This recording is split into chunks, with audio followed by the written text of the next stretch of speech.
I can come with a funny sweater, no one's gonna say anything. I come with no socks, like, look at that guy, no socks. He has no socks. Someone should definitely talk to him. That year in my life actually made me a man.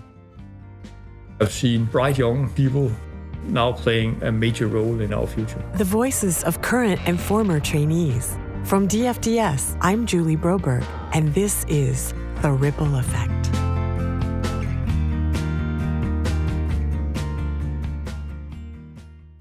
Okay, are you ready? Did I say training grades? You got that. Sorry. Why? All right, we are rolling, right? It's on tape now. Exploring the people and maritime stories that make a difference. And I'm Jason Luke, the co-host of this branded podcast from DFDS. Hey, well, here we are doing a 5th episode. What happened, Jason? We've been telling everyone it's a 4-part miniseries. I know, but it sort of grew, and I guess it's a case of us having so much to want to cram in that the final episode got so long, we thought we might as well split it in two. There was nothing we could cut from it, so they had so much good stuff to tell our new trainees. Yeah, there were a lot of good stories there, and I found it educational. It certainly sounds like fun going abroad. Trying out 2 jobs, meeting a whole lot of new people, and having a whole lot of new experiences. Yeah, the whole thing about moving out into the world. But it was also pretty fun to talk to Mustafa and Armin. I mean, they've been finished with their traineeships for a while, so they're older and wiser. We'll find out, actually, how much older and wiser they are, I guess, when we get stuck into this. The bonus 5th episode. And we call it Episode 5, Hindsight. Well, during the talks with Mustafa and Armin, we asked some of the same questions we've been asking the current trainees about all the challenges of living and working in a new place. And they had some interesting thoughts on that. Yeah, so why don't we jump right in? I think, yeah. Let's find out what they had to say. Mustafa, when you were in the program back in the day, 1 year of the program was in Denmark and 1 year was abroad. How was your year abroad? In my case, my first year in DFDS was my first time being abroad from Denmark and being by myself. So I was totally left by myself and actually taken out of my comfort zone. So that was a huge challenge. And I always said, that year in my life actually, I hate to use the analogy, but it actually made me a man because I learned how to, do things myself. I had no friends, so I had to find friends myself. How'd you do that? Well, unfortunately, my colleagues were a bit older than me, established family members, so they did not have much time to take care of me. So, being how we are as human beings, at first I started to look for Danish people because I think that is just something you do. You try to find your own kind. And speak your own language with people, So there are these programs, with the embassy, etc., etc. Expat. Expat programs like Danes in Dublin. There were actually a group on Facebook called Was there? Okay. Danes in Dublin. I tried that way. But then I went to the gym, I joined a basketball club. There I met, people from all over the world, within different industries. And the next thing you know, I had a network of people working in different kind of jobs, coming from different places in the world. So in Hamburg, I was a little bit more experienced. I didn't go after, Danish people because, you have Danish friends at home. You don't need more Danish friends, in my opinion. Find someone not Danish. Yeah, exactly. Find Germans, find, wherever people come from. And I think, being abroad is probably one of the best things that I have from the program. And Armin, what about you? Do you have any good advice on living abroad? My rule, at least when living abroad, was actually not to go and look for Lithuanians. I've, for instance, been living abroad for, I think, 8 years now. Before DFDS, I lived in the UK, in the Netherlands. It's like when I finished school, I went to Vilnius. 2 years I was living there alone and studying. After that, went to the Netherlands, get some money, make some money to actually go and get my degree in the UK.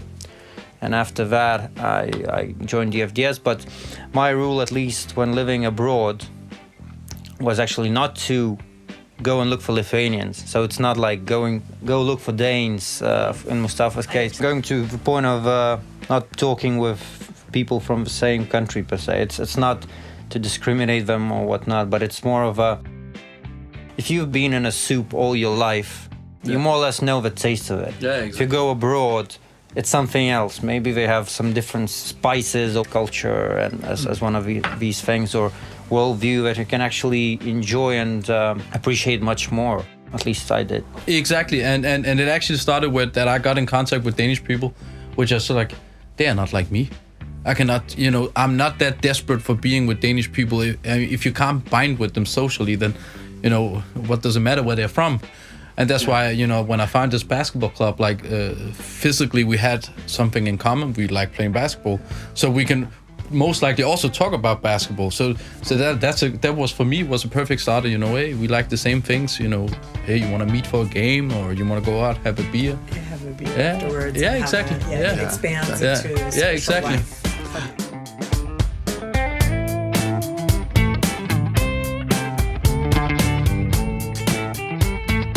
When you move abroad, you have to leave your family behind, your friends behind. It can be hard. And guys, were any of you romantically involved at the time you left?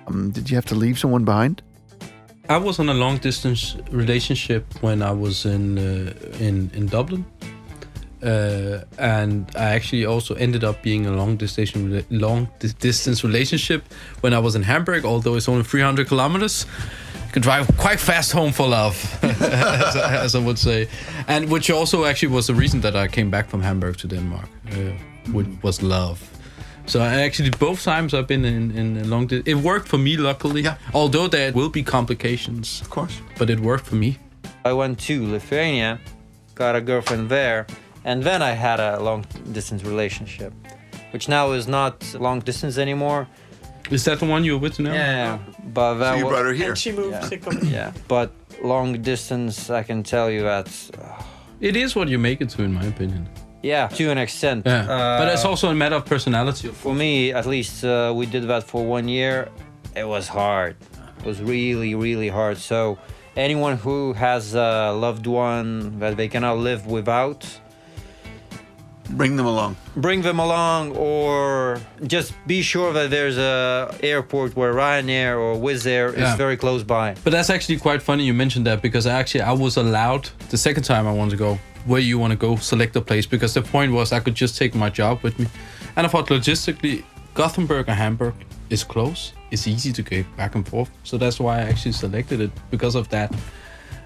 But I knew a girl who actually took her boyfriend with her, and you actually can do that without an issue, because basically DFDS will provide you with an apartment, and there will be enough space to live there for two.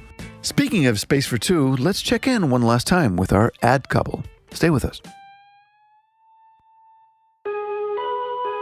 So, since we are such good friends, Yes, but not girlfriend and boyfriend just yet. We're just going on a weekend break. Same hotel, but separate rooms. yeah, but I have a bit of a confession to make. I know you want the window seat. No, sit anywhere. I go so much into the DFDS traineeship. Totally understand. It's very exciting. Perhaps I'll hear early next month. You know what? I also applied. You what? I also applied. Super. Well then, I hope we both get in. We are not competing, right? They are looking for the best, and they can take both of us. Don't you think? Let's hope the FDS agrees. We've known each other since the podcast 1. We've done so much together.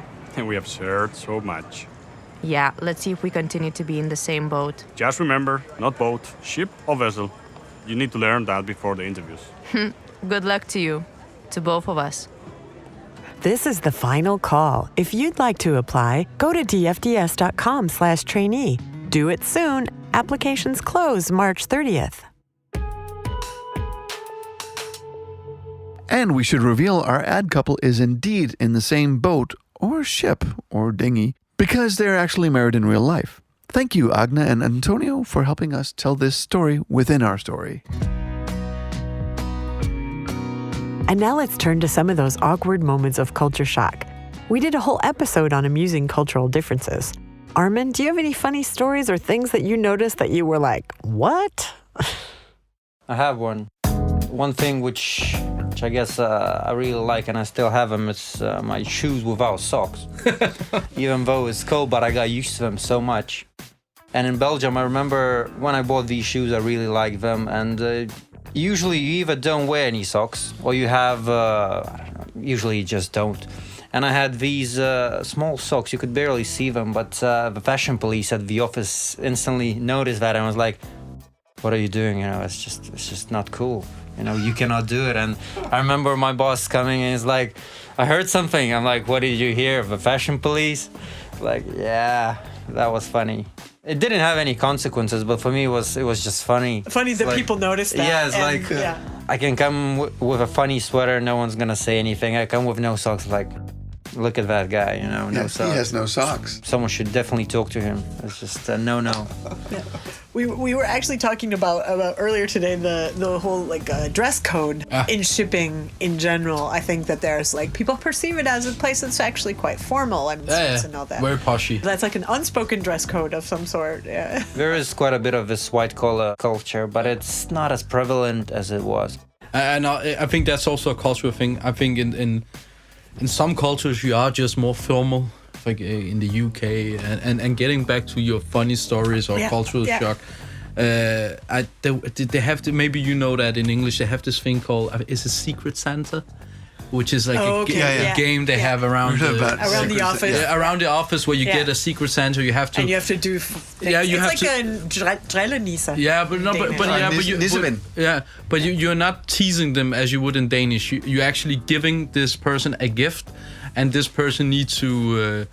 Guess who did it? Who your Santa is. Right. Okay. Yes. And at that I got my boss at that time, and you know, being from Denmark, we are quite. Although you have a manager, we are quite. I guess you could say equal in terms of, you know. We are not hierarchy. We're not so formal in terms of a lot of things in the office environment, and I couldn't figure out what to buy. It was a her.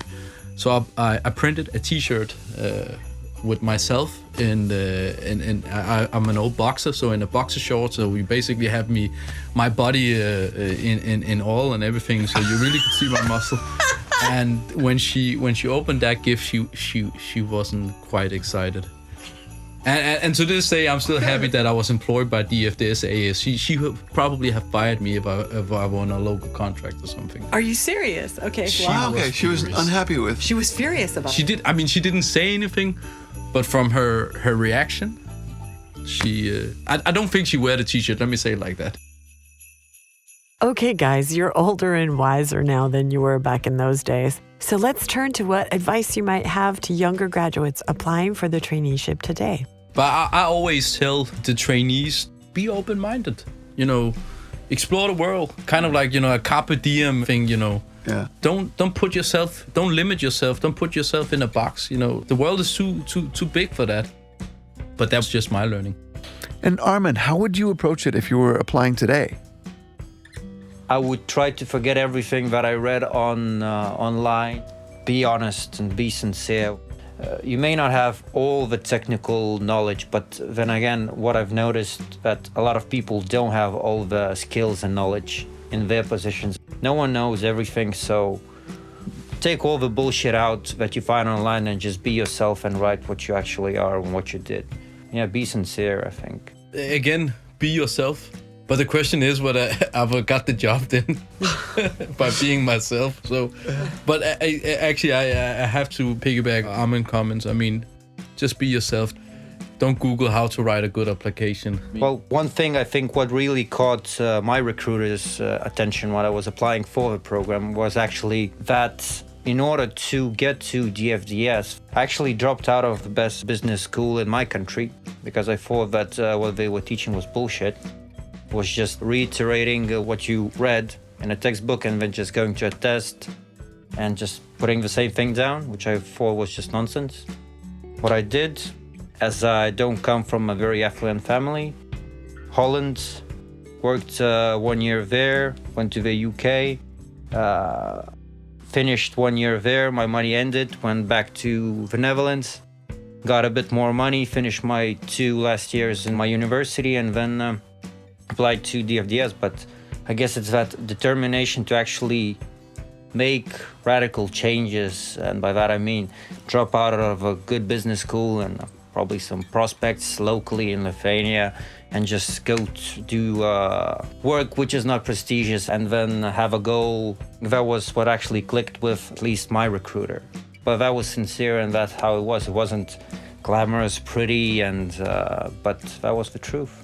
In my case, I think that's what clicked. And it shined through that it was the truth. Well, it it sounds was. like. You got a job. Yeah. And speaking of trainees who got the job, we spoke with Peter Gellert, Executive Vice President of Shipping in DFDS, and he told us about Bart, a trainee who stayed with DFDS when his traineeship was over. A good example of that was actually a visit we made to Vladingen just this last year, where I met the graduate. Bart is his name. He's Spanish, because I saw a need for a person like him in Vladingen. I actually met him at the graduation party for the first time in Danish Ship Owners Association, and then I understood that he was actually on his way outside DFDS. He got a scholarship for studies, I believe, in the Far East. And I said, I understand what you're saying. I understand that's what you want to do, because this is really a great opportunity. But just make sure to keep contact to DFDS, because I'm sure when you have finished whatever education you want to pursue now, then you want to come back to DFDS. I don't quite recall where he was with us during his traineeship, but several locations. But as I mentioned, I saw this need for him in our Dutch office. What was it he could offer there?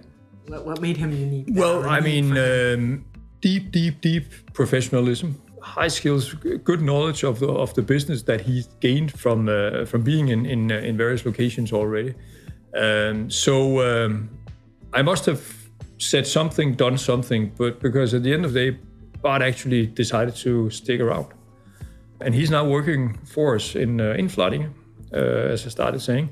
And there he's heading a big project now of redesigning our terminal. We will further develop the terminal we are operating in Vladingen. And he is exactly the person for that. And I believe he's got a fantastic job now with a lot of development opportunities and chances to see new parts of what it is we're doing. So that was probably one of the more recent examples of where I've seen bright young people now playing a major role in our future.